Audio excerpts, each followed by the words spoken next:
Today is Tuesday, October 5th, 2021. This is the Arlington County Board of Equalization hearing. We have 4 cases on the agenda. The first case is RPC 35005034, the property located at 1401 South Joyce Street.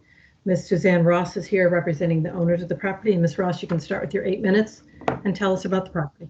Thank you very much. Good morning. This property is 1401 Joyce on Pentagon Row. It's a high-rise apartment building located in Crystal City with 326 units, and it was built in 2003. If you turn to page 5, you can see our side-to-side analysis. Our gross potential income is the actual year-end 2020, or $9,633,688, with parking at $345,334 and RUBS at $178,598. So our estimated gross income is $10,157,620.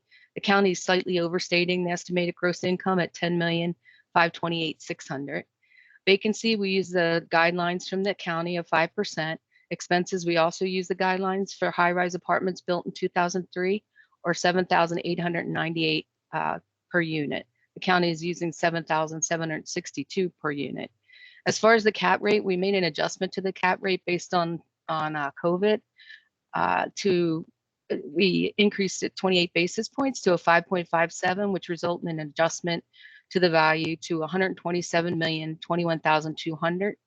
If you don't make that adjustment to the cap rate and utilize the county's cap rate, that would derive a value of $133,744,460. I just wanted to mention that this property is now 18 years old and would be considered a second-tier property compared to all the new product in the market. Thank you very much. Okay, we have Mr. Chikas for the county. Yes, ma'am. Good morning, board members. Good morning, Ms. Ross. We are in fact speaking of 1401 South Joyce. Again, as the board is very familiar, we're going to be focusing primarily on the summary sheet. And looking at this, you can see that the county's net operating income's projection was not only over $150,000 lower than what was achieved in last year's pandemic year, it's actually lower than 2019, and it's barely above what they achieved in 2017. Again, this is a property that maintained its income level. It did drop a little bit of effective gross, again, signifying not so much a jump in vacancy, but a jump in concessions.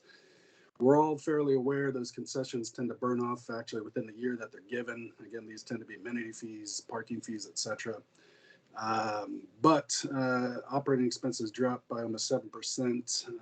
Again, we overestimated by over 160,000. We've seen this plenty of times before. If we were to make adjustments anywhere, we'd like you to make them across the board. In this case, I just don't see any way that the adjustment could be made. Again, we're below almost $160,000 below last year's NOI. And again, more importantly, we're below 2019's NOI. We did project a modest decrease year over year. That was obviously before we had the 2020's information. But looking at the appellant's numbers, they're actually calling for a decrease year over year of over 11%. Their NOI is not matched with anything over the last 4 years, whereas again, ours is lower than the last 2 years. Given that we are considerably lower than not only last year's 2020's numbers, but 2019's numbers, we do believe that the county should be confirmed at a value of $141,240,500. Anything to add, Irving? No.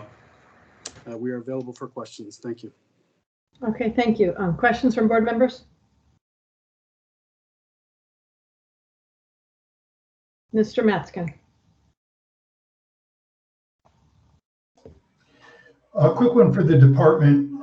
There's only one number that of all the whole array in the summary sheet that I had a question on, and that is the other income in column D, where it's percentage-wise significantly more than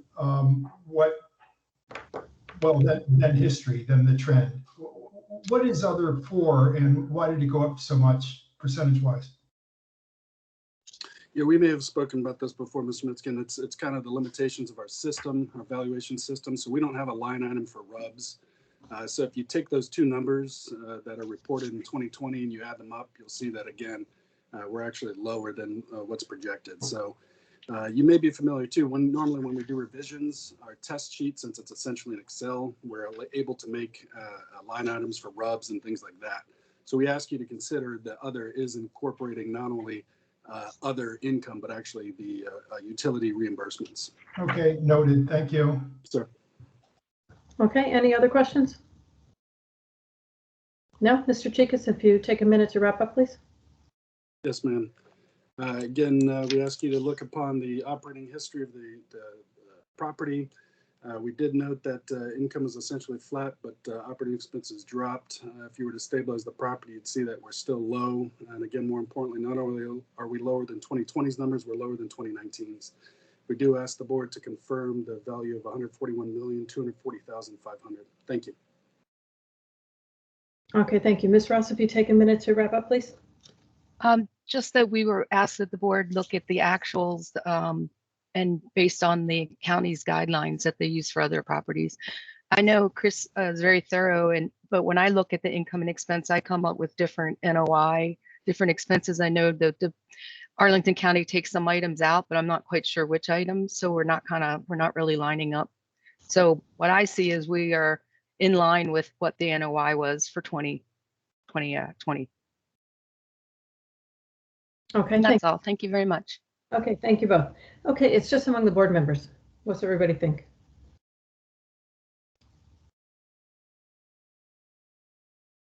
Mr. Panorama? Yeah, well, good morning. I don't, I can't really see how we can make any changes at all, like Ms. Ross said, if we look at the actual numbers, 2019, 2020, they're all above the numbers that the county used. So, I couldn't see where I could make any change at all. I think the assessment is more than fair in this case. Mm-hmm. Yeah, I agree with you. Anybody different? No. All right. Mr. Panorama, do you want to make a motion? Yes, I'll move that we confirm the assessment for this RPC at $141,240,500. All right, I'll second. All in favor? Aye. Aye. Opposed? Okay, it is 6-0 unanimous. The county's confirmed at $141,240,500. Okay. Thank you. Thank you board very members. much. Thank you, Ms. Thanks, Ross. Chris. Take care. Thank you. Okay, do we have Mr. Bailey?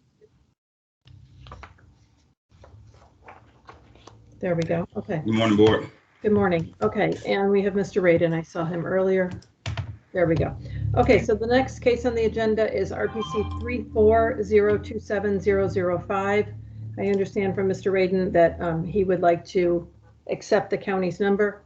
I assume that there's no Yes. objection. No, ma'am, there's no objection. All right, then I will move to accept the withdrawal. Do I have a second? And Mr. Matskin, all in favor of the withdrawal? Aye.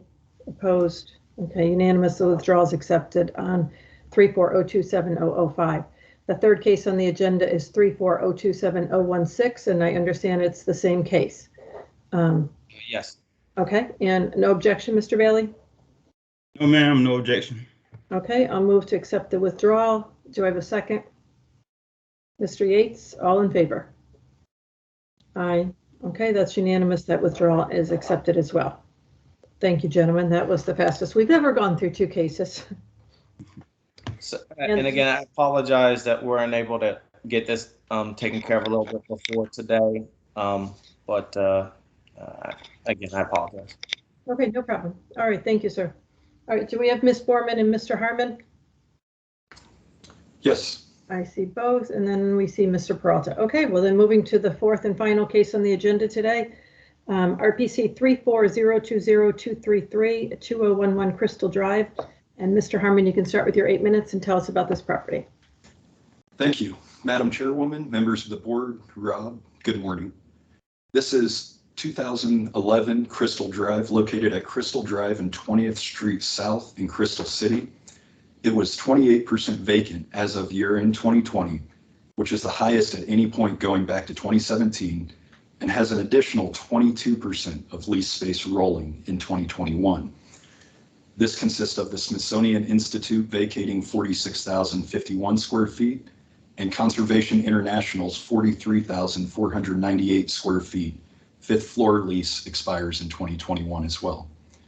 Now, if you'd be so kind as to direct your attention to page 4 of the appeal pack, this is the county's test page. This appeal concerns 3 issues. First, the vacant office rental rate is overstated on the assessment. Second, the operating expenses assumed by the assessment are understated. And third, the discount for lease-up costs taken below the line do not fully capture the cost that will be incurred to stabilize this property. The vacant office rental rate assumed by the assessment you can see is $41.80 per square foot. However, 2020 leases, all signed pre-COVID, were at a weighted average rental rate of $39.97 per square foot. New leases are the most probative indicator of what the property can command for rent. These pre-COVID leases are at a lower net effective rental rate than the county has assumed in the assessment. Additionally, you'll see that the county is assuming a vacant office rental rate that is higher than what leases in place are at, which these leases were also all signed pre-COVID. Next, the operating expenses assumed by the assessment do not fully capture the cost of operating a stabilized property. If we are to assume income based on 75% occupancy, so too must we assume expenses based on 75% occupancy. Looking at the historical occupancy, it appears that the property has been near 75% occupied over the past few years. However, it has not been physically occupied at that rate because Conservation International has not occupied the 5th floor, which consists of 43,498 square feet, since the first quarter of 2018. This skews the operating expenses reported lower. Conservation previously leased 2 floors of the property, but agreed to a blend and extend amendment in January 2018, which decreased their occupied space by half. They vacated the 5th floor in the first quarter of 2018, and this 5th floor lease expires in November of 2021. Since the 5th floor is listed as leased on the rent roll, but is not actually occupied, the vacancy rate and operating expenses are both understated. If we add the 5th floor space that was vacated first quarter 2018 to the vacancy rate increases for 2018 to 31%, 2019 is 29%, and 2020 becomes 37%. What this means is that the average operating expenses over that 3-year span were reported at just under $8 per square foot for a property that was an average of 33% vacant over that span. At a stabilized occupancy plus inflation, the operating expense rate should be $9 per square foot. Finally, knowing that the 5th floor has been vacant and marketed since January 2018, and knowing that an additional 46,051 square feet occupied by the Smithsonian Institute is known to be vacating in April of 2021, the lease-up costs taken below the line need to be increased to reflect the significant outlays that will be required to stabilize the property. The county did recognize this in the lease-up cost for the space known to be vacating by the Smithsonian, but failed to recognize the cost associated with releasing the 5th floor, the Conservation International lease, which again has been vacant since the beginning of 2018. As such, the 43,500 square feet on the vacant on the 5th floor should be recognized in the DFL. To summarize, 2020 leases support a lower value for the vacant office rental rate. When we correct the vacant office rental rate to reflect actual 2020 leases, which were all signed pre-COVID, potential rental income is $206,000 less than the assessment states.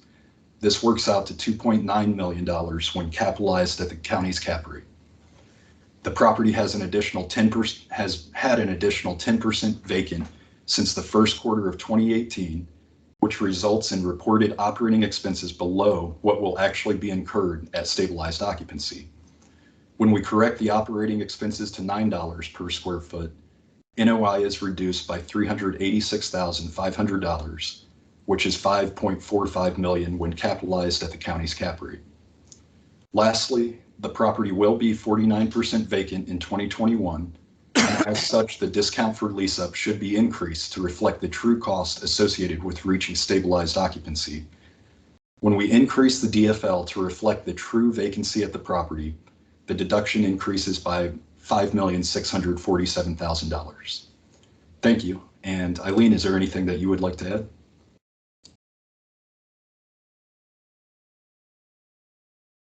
That was a no. Sorry, I was muted.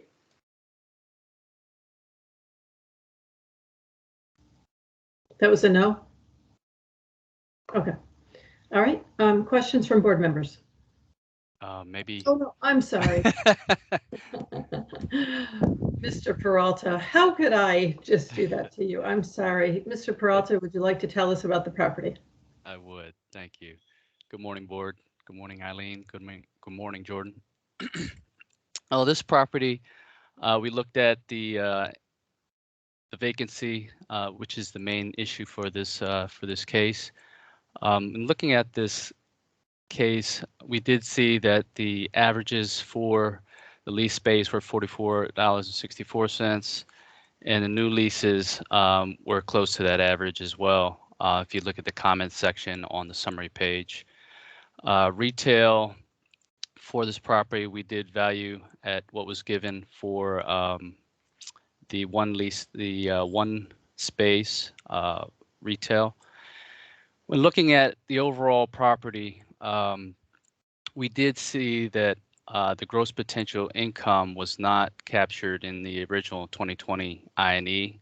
And if you see between columns E and F, what the county prepared is just an estimate of what that should look like or would look like if we use the appellant's pro forma numbers. So if you see that the gross potential income with the appellant's proposed income for the vacant space and what that gross potential would be, and compare that to our column F and the column G of the appellant. If we look down further, the expenses overall were lower than what we indicated for the initial 2021 expense rate. You'll see that in 2017 to 2019 that the rate was much lower than what we proposed. We did keep that in our test, that same dollar per square foot, and we came up with a value NOI that's lower than what we've seen in the most recent 2020 INE. And looking back further in 2017, 2018, our number, our NOI in column F is lower as well. We did see a dip in 2019, but then looking at the below the line deductions, what we did is actually mirror what we've done in the past as far as looking at properties that are having significant vacancies in the future. Above the line, we kept it at 25%, but below the line, we did capture the Smithsonian on there as far as vacating in this year, 2021. We did not see that the other tenant that Mr. Harmon had pointed out vacating in November of this year. We didn't recognize that, but looking at what the NOI and actually what we actually took below the line deductions as well, beyond that NOI that I described before being lower than the original 2020 INE, we took upwards of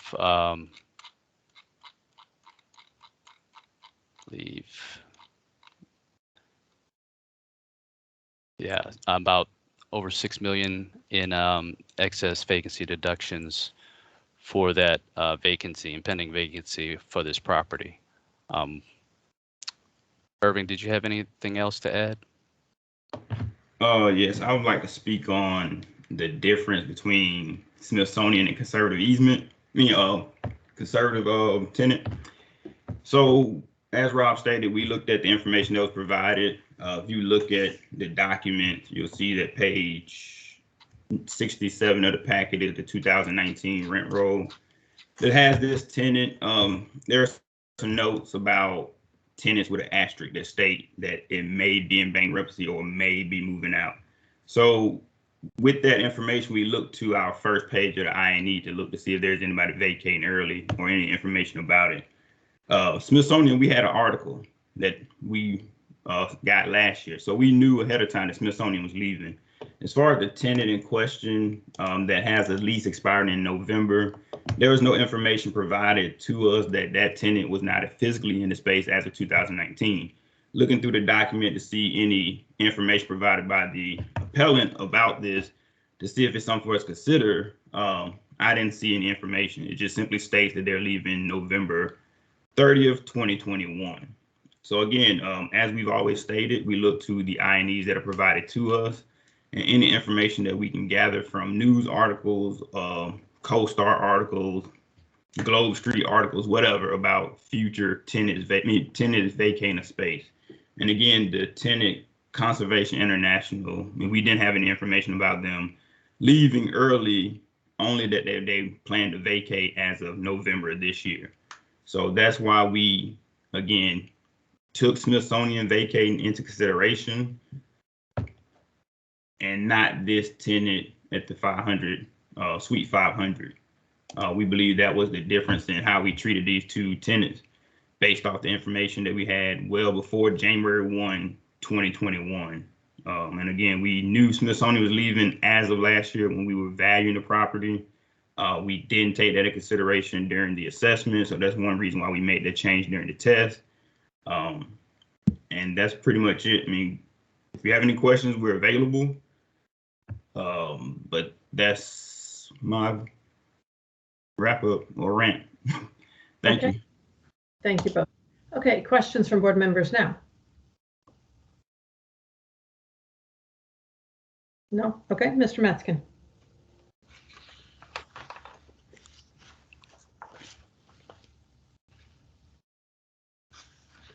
Sorry, I was clicking the wrong unmute outline. I have two questions. One for the appellant. Conservation International hasn't been occupying for a long time, but am I correct? They've been paying rent on the 5th floor since they moved out? That's correct. Yes, sir. Or, I'm sorry, go ahead. Okay. They have, Mr. Matzkin, they have been paying rent, but they have not been in occupancy since 2018. Yeah. And that trends down your historic operating expenses because you have a whole floor empty. And we don't contend that that rent shouldn't be included, and in fact, it is included in the occupied square footage. We did mention on our pro forma that they would be that they would not continue in their space on the 5th floor after after the end of this year, or as of the expiration of that space. And so I don't believe it's new information to the county. Yeah, okay, and on that directly, following up on that for the department, Irving said that it had no definitive exterior mutual third party information that indeed that same tenant would be leaving in November of this year. Maybe I have two questions on that. If you had a Wall Street Journal article talking about a shakeup of the corporation or who knows what, would you have then increased the below the line deductions to account for the lease up costs for that full floor in this session? I think we probably, we would give it some consideration. Yeah. I mean, we think the term at least has an impact, but we probably would have gave it some consideration. I mean, the difference, again, on this one is also, I'm sorry, I can't pull up this.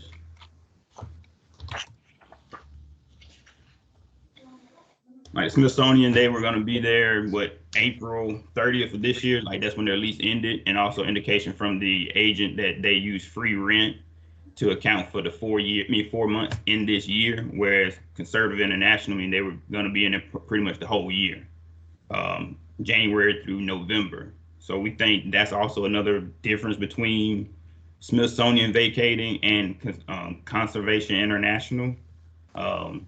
We were told that Smithsonian used free rent to take care of 4 months in 2021. So essentially, they're paying no rent for the time they would be in it for 2021. Whereas Conservative International, they're going to be paying rent from January to November of this year. Right. I understood that. And you would have taken, you said, some consideration if you knew definitively that they were going to stop paying rent on November 30th. But yeah, I think we would have took into consideration that, especially me, like I said, my first time and then reading through the packet, hearing about them vacating that suite in 2018 was just now when they said it. So I think that has an impact on how we would consider this property, treated this property, knowing that they were out as of 2018 physically, and then being told that they would not renew the lease in 2021. Yes, we would have taken that into consideration. So, but not a full lease up, because it's only 1 month's foregone rent, I guess, which leads to my second question. Mr. Matkin, can I address that point first? Sure. So, it has been publicly known that the space was vacant. That space has been advertised as vacant and available on CoStar since the beginning of 2018. It has not been advertised as available as of the expiration of the lease. So I do believe that there is public information out there that certainly if it had showed that that space was leased, although vacant, the county would have considered that information looking forward. And again, we are not asking that the rent not be considered, just that the cost to release the space be considered, like the market would look at it. Well, that's what thank you. That's what I was trying to get at. Irving keeps talking about consideration. Is that a full $70 TI and 6% commission and a full vote as if they moved out, as an example, on this past New Year's Day? Or would have been some percentage given that it's only a month's worth? No, we wouldn't do the percentage. We would have taken the square footage and considered that. As far as comment about being advertised on CoStar, as Rob states in his write-up and shows on the summary sheet, he uses CoStar to ascertain what the actual vacancy is at the property. So as of 1/1, based off CoStar, he used I believe, lower vacancy amount than what they're reporting because of his information from CoStar. If you look at column D, he used 101,070 square feet for vacant space. This came from CoStar. So if it was advertised as vacant on CoStar, then it would be included in that 101,70 square feet. I have my own. That's where he gets his information from. Which I'll bring up in our own session. Okay. I'm not Any other questions? Yeah, I'm sorry. Please keep going. It's not exactly correct. So vacant and leased are two different things on CoStar. One is available and one is occupied. And I think that what Mr. Peralta looked at was leased, not what was available. And again, if you look on CoStar, and I'm sure Mr. Hoffman probably is, you can look at the 5th floor and you can see that it is vacant and available for lease as vacant and was available for lease for the last 33 months. Okay, thank you. Any other questions from board members? Mr. Lawson. Yes, this is for either the county or the applicant. What is land density?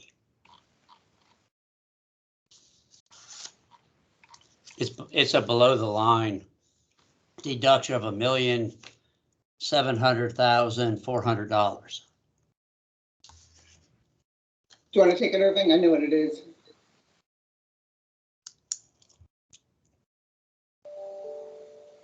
That's land density that was borrowed and is used on another property.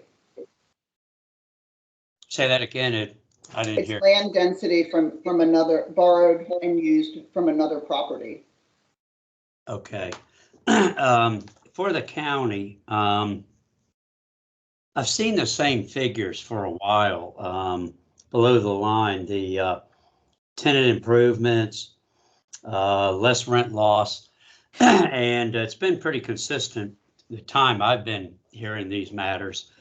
And yet I know for a fact that it's taken longer to build out space and it's more expensive due to the supply chain, due to labor costs, due to, I don't know, just general impact of COVID. At what time are you all going to take another look at that $70 a square foot and the 1 year to, and the 1 year deduction? I think the reason I ask this, I think the applicant does have a little bit of a point that it's taken longer now than it was a couple of years ago. Longer as far as what? As far as tenanting the space? Yeah, as far as getting a lease signed, as far as getting it built out, as far as getting someone in paying rent. Most leases that I see are contingent upon the CO being issued. That's when they start paying the rent. And it's taken longer to get that accomplished nowadays. So I'm just kind of curious, when is the department going to look at their policy regarding those two things and perhaps reevaluate? We look at it. We look every at it year. annually, and I think the board members and Rob can attest to this. Our TI actually has changed over the years. We use different TI based off rent rate because we know that everybody doesn't get the same TI amount. Typically, if you're paying higher rent, you get higher TI. So we do have a TI of $70 a square foot. We also have one of $110 a square foot, which have been used on different properties, even cases that came before the board. We do annual assessments. We review our policies annually.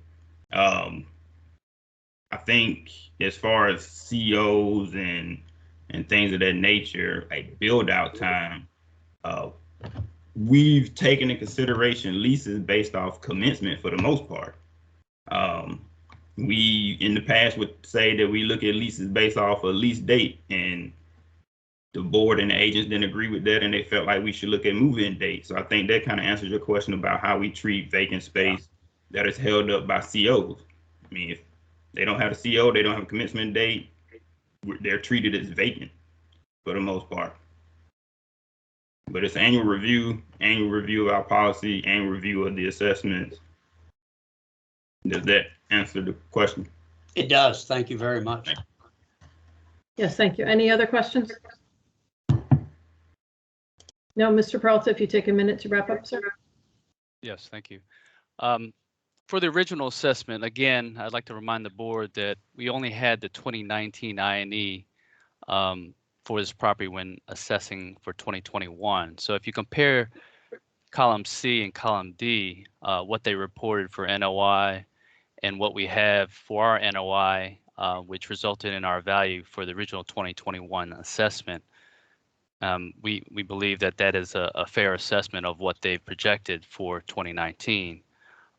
Looking forward in 2020, you can see what they reported in 2020 for their NOI. And again, we tested and came up with our NOI, which is both less than the original, the 2020 INE NOI, when in 2018, pre-COVID, the NOI reported was much higher than what we're projecting and what we originally had in the assessment. Going forward, again, when comparing what the appellant has projected as the income for this property, between columns E and F, you'll see again the estimated gross potential for this property, given those, given that income that was projected, and compare that to what we projected for our gross potential income in column F, and we're understating that. In addition to that, we do look forward. We did see that the Smithsonian was vacating. Again, we went over what was happening with the other tenant, and like the board member said, it's 1 month shy of what we have. They are still paying rent in the property. Looking back and reminding myself of what happened with the Stafford property, even though they vacated the property physically and they were still paying rent, we treated that tenant the same way we're doing here in the test column. So we asked the board to really pay attention and take that in consideration. Thank you. Okay, thank you. Mr. Herman, if you take a minute to wrap up, sir. Yes, thank you. So to reiterate, the three issues on appeal here, the vacant office rental rate is supported by 2020 leases. The county's number is derived by taking a 6% deduction from the face rent of those leases for concessions. The actual leases had 13% concessions.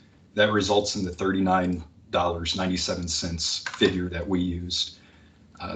The Conservation International has not occupied the 5th floor since 2018. They have leased it, but not occupied it. Now, this is significant again because that affects operating expenses. If we're using vacancy as if they're not vacant, however, in reality they are, that artificially drives down the reported operating expenses. If that floor were occupied, the reported operating expenses would be higher. As such, the operating expenses should more appropriately be at $9 a square foot based on 75% occupancy. Conservation International not having occupied the 5th floor and that lease expiring being marketed since 2018 also affects the DFL. Thank you. Okay, thank you. All right, it's just among the board members. Mr. Matzkin. I have 3 comments. The first one's a very quick response to the appellant. There's no question the costs are skewed down because of the vacancy and artificial vacancy. And it seems to me that in column D, the department has accounted for that and taken a larger number per square foot. Now, I don't know if it should be 20 cents more or 50 cents more, but it's more than has been reported. The other 2 things are really for us, and I want to make maybe to help us make a more informed decision, because this is what I do all day, every day for decades. The first one is that when, as an example, in this Conservation International space has been advertised as available, but they're paying rent, that certainly happens a lot, and everybody's treated it appropriately. The income's been accounted for, and it is a little scary that nobody in 3 years has taken up the mantle. But there, as Ms. Borman said, there's a big difference between being available and being vacant. So that's all to me a canard. It's leased, it's producing revenue. Fewer people are flushing toilets and using the elevator. Maybe that affects operating expenses, but there's no there. This happens all the time. If somebody wanted to come in and take the 5th floor, then this particular tenant would be gone. But they're paying rent, and that's the end of it, period. Second, on that is a tenant improvement allowance. I listened eagerly to the give and take between the appellant and the department, and what Irving says is of course true. Some expenses for tenant improvement are much more than 70, a lot are much less. It's not necessarily related, though, to the rent per square foot, but rather the need for the tenant. More importantly, it's often affected by the length of the lease, meaning the total amount of money that the landlord's going to get over time, not just the dollars per square foot. So it's really all over the place. On the other hand, Barnes' notion that the supply chain's longer, the county takes too long to inspect, and all this kind of stuff really does make the case that the department has to continue to assess what the stereotypical tenant improvement allowance is in the county, which again is way disparate among tenants. And again, not necessarily small or large, expensive, inexpensive. It's just a shotgun approach. I don't know how they do it, but God bless them that they do it every year.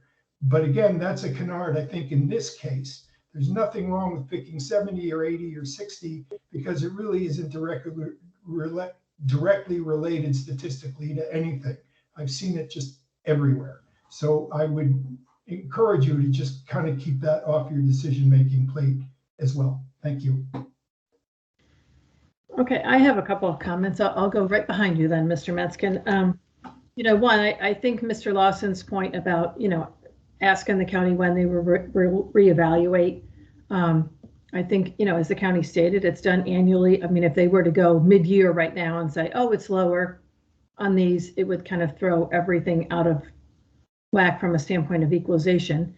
And the flip side of that is if they found out that it was actually, numbers should increase, they would never come back and say, oh, we're going to increase them now. So I think that there's some standardization, to that. But when I look at this, I think, I'm okay with the original assessment. When I look at, when not having access to the 2020 income information, I think Mr. Peralta did a really good job at coming up with the value. But then I went a few steps further. I took the test, and if you look at the test, the effective gross income, they're pretty neck and neck between the test and the appellant. So even if you looked at the point that Mr. Herman was making that, the fact that there's no occupancy on the 5th floor actually drives the expenses down. So even if you moved in, and I did a quick Mary P. Dooley test on this, I took the county's effective gross income and then used the $4 million, the $9 a square foot expenses. And that ends up capping out at 150. Even if you took the higher deductions below the line, you're still at about 142 million, which is higher than the original assessment. So, based on that, I don't see any reason to reduce it. But interested in what other folks say. Mr. Hoffman.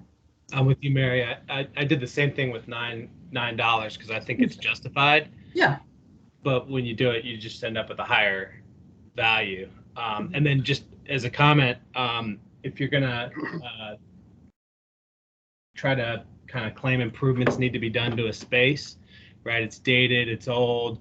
Give us a below the line deduction for TI. The TI is too low. Anything along those lines. Snap a photo of the space or do something to kind of show us that it's decrepit, old condition. The burden is on the appellant.